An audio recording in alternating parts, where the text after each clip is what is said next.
अदाई कणी अकुलमंद शहजादो। हिकड़े बादशाह के 7 पुट हुआ। बादशाह त पाण अल्लाह पाक आहे, पर हिन कूड़ी दुनिया जे हिकड़े टुकड़े जो बादशाह हो। उन बादशाह के 7 पुट हुआ। नंढे पुट जो नालो रखियईं अकुलमंद। ऐं बादशाह जो नंढे पुट के घणो प्यार कंदो हो। पंहिंजे नंढे पुट अकुलमंद सां हुन जो घणो प्यार हूंदो हो। उन जो नालो अकुलमंद ऐं सचपुच सभिनि ॿारनि खां अकुल में अकाबिर हो। जहिड़ो नालो अकुलमंद अहिड़ो अकुल में अकाबिर हो। ॿारनि जी पाण में ॾाढी मोहबत हूंदी हुई। हिक ॿिए सां मोहबत कंदा हुआ। हिकिड़े ॾींहुं शिकार करण लाइ 7 ई ॼणा संभरी निकिता। शिकार जा 7 ई शौक़ीन हूंदा हुआ। रोज़ानो शिकार लाइ वेंदा हुआ ऐं शाम जो मोटी पंहिंजे माग ते ईंदा हुआ। हिकिड़े ॾींहुं 7 ई ॼणा शिकार लाइ संभरी निकिता। ख़्याल कयूं त 2-4 ॾींहं सांध शिकार करे पोइ घर मोटिजे। उन ख़्याल सां शिकार जी चूस में हलंदे हलंदे 3 ॾींहं पंहिंजे मुल्क जे हद खां ॿाहिरि निकिरी विया। 3 ॾींहं पंहिंजे मुल्क जे पंहिंजे बादशाही खां ॿाहिरि निकिरी विया। सॼो ॾींहुं शिकार करण खां पोइ हिननि कंहिं ॻोठ जी ॻोल्हा कई, कंहिं आबादी जी ॻोल्हा कई। परे खां हिननि खे हिकु वॾो मालात नज़र आयो। उते वञी ॾिसनि, मालात में वञी ॾिसनि त चौधारी बाग बाग़ीचा लॻा पिया आहिनि। तन जे भर में हिकु मालात आहे, जंहिंमें 2 नंढनि कमरनि खां सवाइ 7 वॾा कमर आहिनि। नंढनि कमरनि खां अलावा 7 वॾा कमरा उन मालात में आहिनि। ऐं 7 कमरनि जे दरवाज़नि ते 7 शहज़ादियूं, नौजवान शहज़ादियूं हार श्रंगार करे बीठियूं आहिनि। ही जॾहिं वेझो पहुता, उन्हनि मां वॾी चयो, अदी असांजा मुड़ुस अची विया। पोइ हिकिड़ी ॼणी अची हिकु शहज़ादे जो घोड़ो वरितो। ही हैरान थी विया। 7 ॿाहिरि परेशान थी विया, पर दिलि जले उन्हनि खां अहवाल पुछऊं त ॿुधायो तव्हां केरु आहियो? हिननि ॿुधायो, असां हिन मुल्क जूं शहज़ादियूं आहियूं। असांजो पीउ मरी वियो ऐं मरण वक़्तु असांखे चई वियो तव्हांजा मुड़ुस अव्हांजे ॻोल्हा में हिते ईंदा। केतिरनि ॾींहंनि जे इंतज़ार खां पोइ अॼु अव्हांखे अलाह आंदो आहे। हाणे असीं अव्हां जा आहियूं। हक़ीक़त में उहे शहज़ादियूं न पर ॾाहिणियूं हुयूं। पोइ त ज़ालनि जे शौक़ में हिननि खां मुल्क ऐं माइट सभु विसरी विया। 7 ॿाहिरि उते देरो जमाए वेही रहिया। सुबुह जो शिकार ते वेंदा हुआ ऐं शाम जो मोटी ईंदा हुआ। अकुलमंद पंहिंजे भाइरनि जा घोड़ा संजींदो हो। तंहिं करे शहज़ादियूं सम्झंदियूं हुयूं त हू संदसि नौकर आहे। उन ते पंहिंजी नंढी भेण खे चिड़ाईंदियूं रहंदियूं हुयूं। नंढी राणी सभिनि खां सियाणी हुई। तंहिं उन ॻाल्हि ॾांहुं ध्यानु ई न ॾिनो, कन ई न ॾिनई।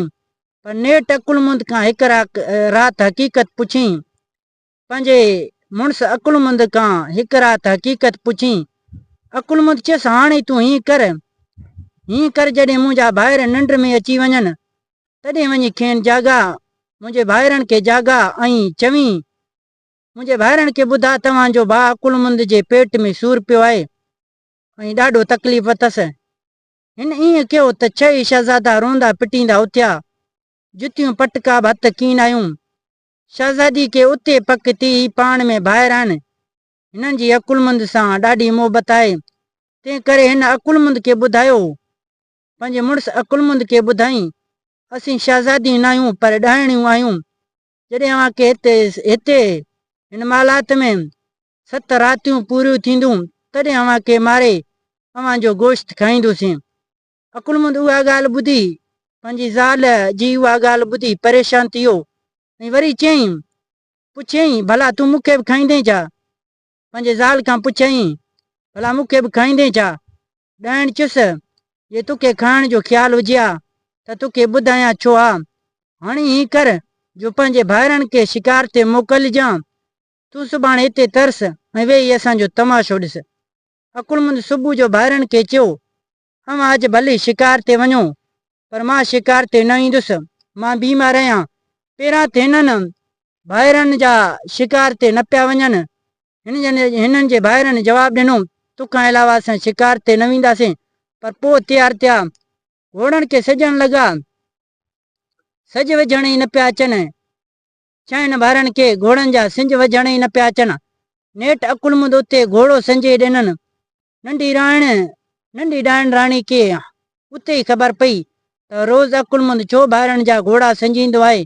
जॾहिं अकुलमुंद जा ॿाहिरि शिकार ते विया तॾहिं अकुलमुंद जे ज़ाल मुड़ुस खे कूंजियूं चयो, असां शिकार ते वेंदुसीं, पुठियां तूं सभु खोटियूं जाचे ॾिसजांइ। ॾींहुं कुझु मथे चढ़ियो त ॾाइणियूं शिकार लाइ उॾामी हली वियूं।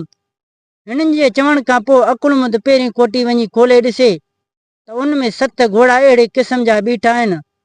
7 घोड़ा अहिड़े नमूने जा बीठा आहिनि जो वठी पंधु कनि त पखियुनि जी बि पुॼण जी का मजाल ई न आहे। ॿी कोठी वञी ॾिसे त सॼी शाही हथियारनि सां भरी पई आहे। टीं कोठी खोले ॾिसे त सॼी माण्हुनि जी सिसनि सां भरियल नज़र आयो।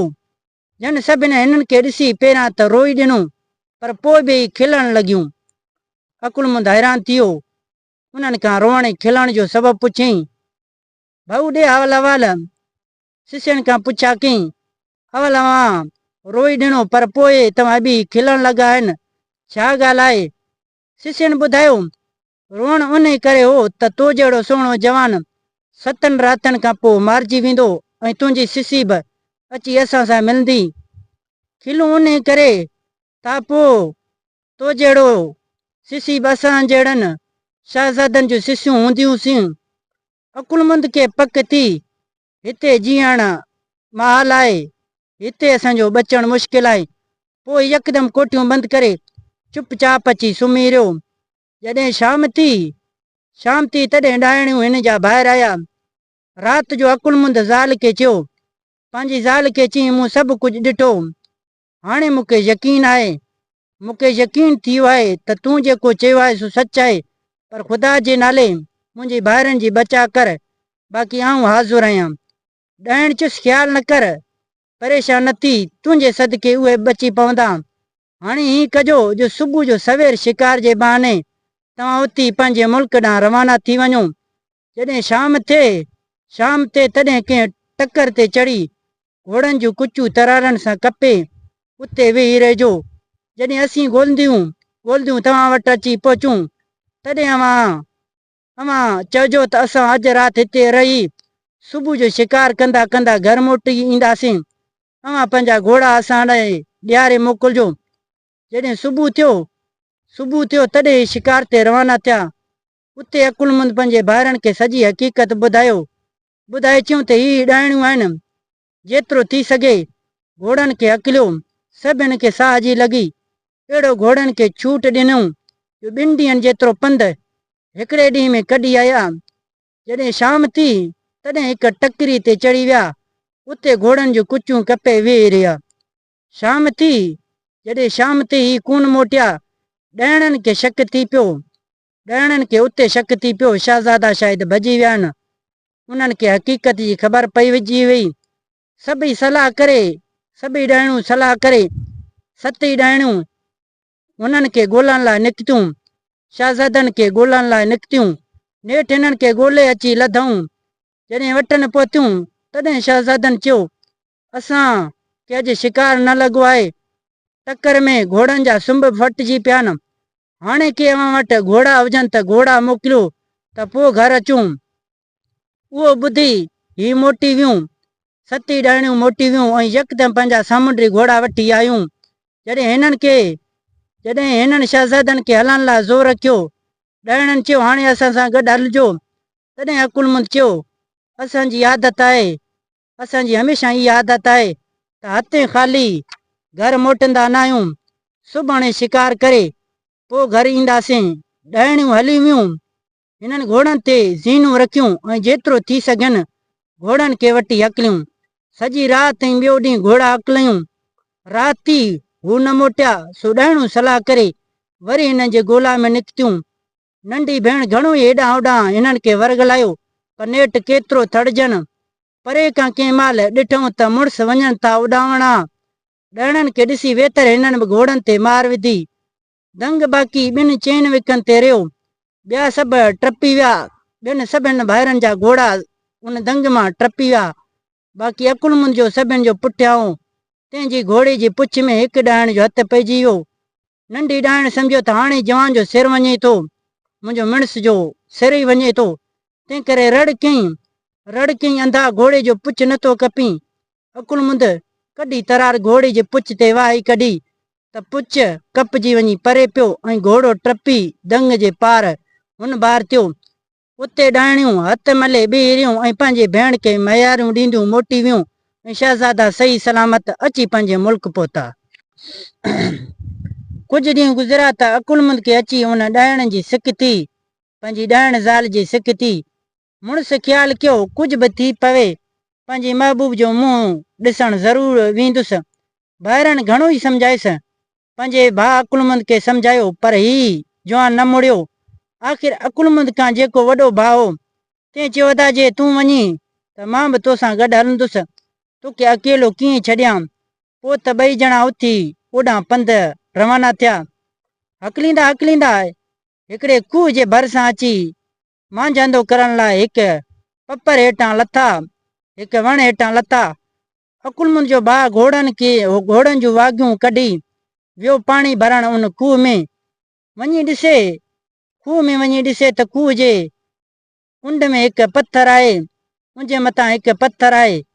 पथर मथां हिकु अहिड़ी मूरत छटियल आहे जो अहिड़ी औरत न दुनिया में पैदा थी न थींदी। हिन ख़्यालु कयो जेकॾहिं मुंहिंजो भाउ अकुलमुंद उहा मूरत ॾिठी त उन ते आशिक़ थी पवंदो, पोइ त मुड़ुस हथनि मां निकिरी पवंदो। उहो ख़्यालु करे हिन खूह मां पाणी कढियो ऐं ॻारो ठाहे उन मूरत खे उन सां लिंबे छॾियईं, ॻारे सां लिंबे छॾियईं। पाण पोइ पाणी भरे खणी आयो ऐं मानी टिकी तयारु करे खाई पी सुम्ही रहिया। उथण महिल पाणी जी ज़रूरत हिननि खे पियो। अकुलमुंद जो भाउ पाणी लाइ वञणु लॻो त अकुलमुंद रोकियसि, चई हाणे मुंहिंजो वारो आहे। हिन घणो ई रोकियसि पर अकुलमुंद न मुड़ियो ऐं जॾहिं खूह ते वियो त उहा मूरत ॾिसी अकुलमुंद बेहोश थी किरी पियो। भाणस वञी खेसि खयों ऐं पाणी विझी होश में आंदईं। भाणस मुंहुं वराए जो ॾिसे त उहा साॻी मूरत जीअं पहिरीं ॾिठईं हुअईं तीअं पथर मथां साफ़ ईअं बीठी आहे। अकुलमुंद जॾहिं होश में आयो तॾहिं भाउ खां पुछियईं जेकॾहिं उन मूरत वारी औरत परणायां त वाह न त असांजो मड़ मक़ाम उन खूह ते आए। अकुलमुंद जो भाउ हैरान थी बीह रहियो, को चारो न पियो सिझेसि। पंहिंजे भाउ अकुलमुंद खे चईं तूं वरी साॻी हंध ते वेह, मां वञी ॻोल्हा थो कयां। हिन वरी बि ॻारो ठाहे उन मूरत खे लिंबे छॾियो, पाण वेही तमाशो ॾिसण लॻो। झटि का वक़्त ई कान गुज़री हिकु कारो नांग अची उन मूरत ते लेतण लॻो। उते जो उते वरी साॻी मूरत साफ़ थी वई। हिन सम्झो त हरकत पक उन नांग में आहे। पोइ हिन खूह में चिताए जो ॾिठो त खूह जे पासे में हिकु दरी लॻल आहे पर बंदि आहे। गुमान थियसि ज़रूरु हुन दरी मां अंदरां ॻाल्हि जो पतो पवंदो। उहो ख़्यालु करे ही भाउ वटि वियो। भाउ खे चईं घोड़े जो वाॻियूं ॻंढ ऐं मूंखे लाह खूह में, पोइ जो थियणो हूंदो घणो ई कुझु थींदो। अकुलमुंद वाॻियूं कढी भाउ खे खूह में लाथो, सिधो हुन दरी वटि आयो। अंदरे पासे उन मूरत वारी शहज़ादी वेठी हुई, हिकु देह संदसि गोॾे ते सिर रखी सुतो पियो हो। शहज़ादे हिन खे ॾिसी अजब में पइजी वई, इशारे सां खेसि चुप रहण लाइ चईं। पोइ आस्ते आस्ते उथी दरी खोले छॾियईं। ईअं अकुलमुंद शहज़ादी दरी मां मुंहुं कढी मथे जो ॾिठो। अकुलमुंद नज़र आयसि, ॿिन्हिनि जूं अखियूं अटकी वियूं। अकुलमुंद जो भाउ शहज़ादी खे इशारो ॾेई चयो तूं गोॾो कढी ॿाहिरि थी त मां गोॾो ॾियांसि। शहज़ादी पहिरियां त कुझु हिबकजी परेशान थी पर पोइ हिमत ॿधी उथी भड़को ॾेई हिकदमि वञी खूह जे पग ते पेर रखी। होॾां अकुलमुंद बि खणी घोड़े ते चाढ़ियसि, वठी खणी घोड़े खे हयईं लठ ऐं पुठिती भाउ ॾांहुं निहारे बि कोन। ते जॾहिं जाग थी निंड मां जागी पियो तॾहिं चयईं ओ मुंहिंजा यार।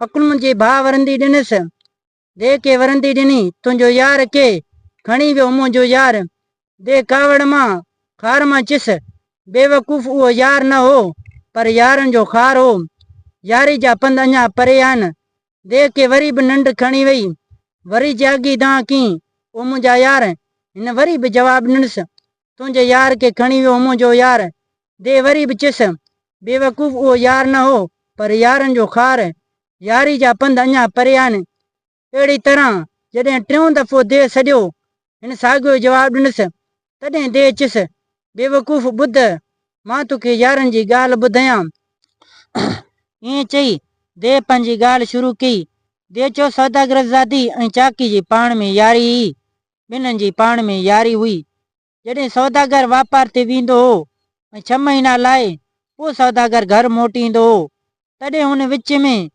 चाकी वञी सौदागर जे घर टिकंदो हो ऐं राति जो सौदागर जे ज़ाल सां साॻी खट ते सुम्हंदो हो शहर में उहा ॻाल्हि हुली वई ऐं किन वञी बादशाह जा कन भरिया बादशाह राति जो चमड़ा पोश करे आम लिबास पाए सौदागर जे घर जे ॿाहिरि लिकी वेही रहियो संजो थियो त चाकी आयो ऐं हंधि विछाए सौदागर जे ज़ाल सां वञी सुतो बादशाह ॾिठो त सौदागर जी ज़ाल बेहद सुहिणी आहे ऐं हिन खे पक थी बादशाह खे पक थी चाकी हुन ज़रूरु ज़ाल सां सौदागर जी ज़ाल सां ज़रूरु खरियल आहे पर अहिड़ो लका अखियुनि सां ॾिसणो होसि तंहिं करे थोरे देरि खां पोइ ॿिन्हिनि ॼणनि खे जॾहिं निंड खणी वई निंड में जॾहिं माई जी कपिड़ी जो पल अची चाकी खे लॻो त चाकी रड़ करे चयो अधी पंहिंजो कपिड़ो संभाल जे वरी चाकी जो पलो माई खे लॻो त उन दां कई अदा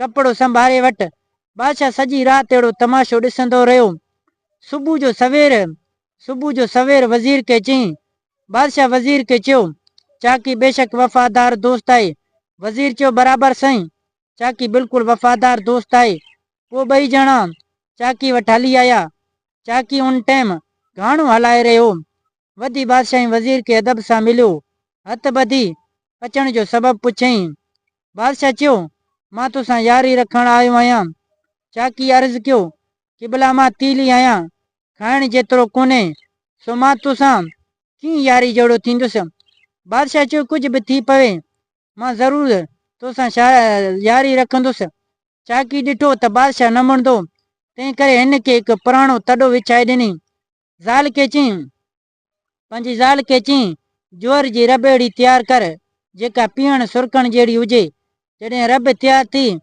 तॾहिं ठिकर जे 2 भॻल प्यालनि में विझी हाणे हाज़ुर कई वज़ीर सड़ी कोयलो बणिजी वियो पर बादशाह बिस्मिल्लाह करे रॿ सुरकण शुरू कई लाचार वज़ीर बि रॿ चटी पूरी कई ऐं पोइ चाकी खां मोकिलाए ॿई हलिया विया वज़ीर बादशाह खे चयो कमीणे चाकी असां सां कहिड़ी लका करे छॾियो आहे अवां बि था कहर कयो बादशाह हिन खे जवाबु ॾिनो पर 2 ॾींहं चाकी वटि बादशाह पाण अकेलो वियो चाकी बादशाह खे अकेलो ॾिसी संदसि ॾाढी आजान कई वञी मथी माड़ी ते विहारईं ज़ाल खे चयईं भले में भला खाधा तयारु कर बादशाह खाधो खाई अजरत में पइजी वियो वरी जो चाकी जी ज़ाल ॾिठईं त 14 जो चंड तॾहिं त वधीक हैरान थी वियो ज़ाल बादशाह जी दिलि खोटी थी पई चाकी बि ताड़े वरितो त बादशाह जी नियत में खलियल आहे पोइ बादशाह खे वेही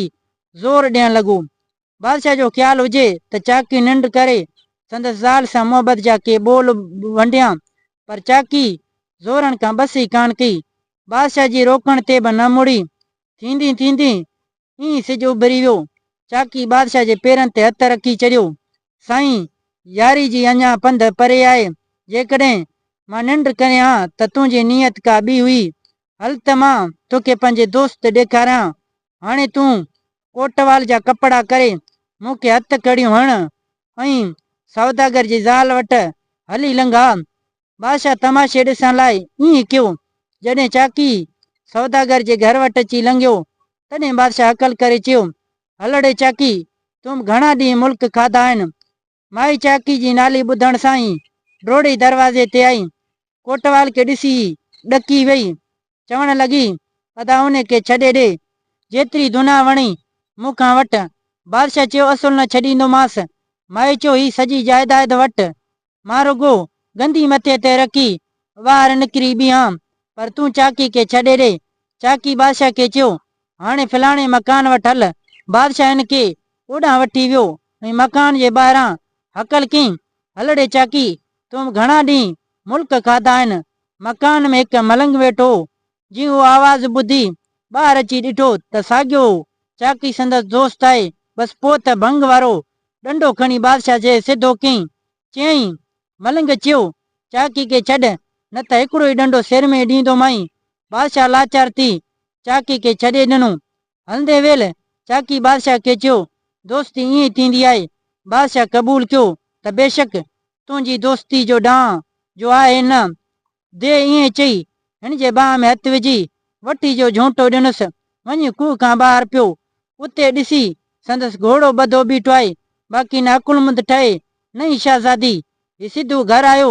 उते अकुलमंद मिलसि, जंहिंखे चयईं अदा दे सलाम पियो ॾेई। अकुलमंद शर्मांदो थी खणी भाउ खे भाकुर विधो। ईअं हिन कहाणी जी पुॼाणी थी। दोस्तों उमेद कयां थो ही कहाणी तव्हांखे ज़रूरु पसंदि आयो हूंदो। कहाणी पसंदि अचण ते हिन वीडियो खे लाइक कंदा। जेकॾहिं तव्हां असांजे यूट्यूब चैनल सिंधी कहाणियुनि ते नवां आया आहियो त चैनल खे सब्सक्राइब करे घंटी जे निशान ते ज़रूरु क्लिक कंदा। हिन वीडियो खे लाइक करे पंहिंजे दोस्तनि सां ज़रूरु शेयर कजो। दोस्तों मिलंदासीं नई कहाणी में। हिन वक़्तु अल्लाह हाफ़िज़।